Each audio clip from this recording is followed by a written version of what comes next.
Several mosques have been destroyed in China's far western region of Xinjiang following growing evidence of the efforts to control Muslims and suppress their beliefs. Many homes have also been demolished or abandoned, their inhabitants thought to be part of the more than 1 million Muslims being held in re-education camps, which China insists are built to combat the rise of violent extremism. At the Idkar Mosque, Xinjiang's largest, China's supremacy over faith is being made clear.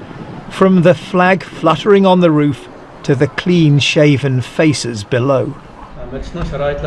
Inside, though, the government-approved imam denies that long beards are now banned in Xinjiang. Chinese citizens have religious freedom. It's a part of that freedom to choose whether to have beards or not. The locked and deserted homes tell a different story. Hundreds of thousands of Uyghurs, Kazakhs and other Muslim minorities have disappeared, and even mild expressions of belief are now forbidden. So here it is in black and white, a notice telling people living in this village that certain religious practices are banned. At this point here at number 10 says that the wearing of long beards for young men is not to be allowed. And there's this. Right across the region, mosques are being destroyed. Over the past 2 years, in cities, towns and villages, dozens of religious sites, once clearly visible on satellite images, have been turned into patches of bare earth.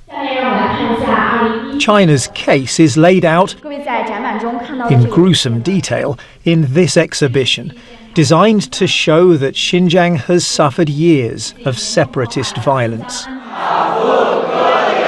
And it hopes that by giving us access, including to some of the secure facilities for Muslims that it calls schools, such policies will be seen as restrained and reasonable.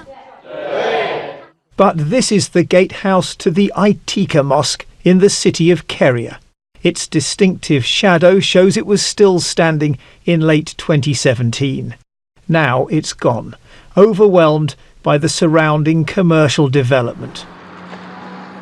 Work is still underway when we visit, with construction machinery on the spot where the gatehouse once stood. Nearby, traditional Uyghur neighbourhoods are being demolished too. The old homes are visible in this image from 2 years ago. Just a few months later, whole swathes have disappeared. This patch of land encapsulates perfectly the two driving forces of modern China: political stability and economic development. There's no doubting that these neighbourhoods were poor, but by demolishing them, by repressing the faith of those who lived in them, and by forcing hundreds of thousands of them into re-education, the concern is that a whole history and culture are being wiped out.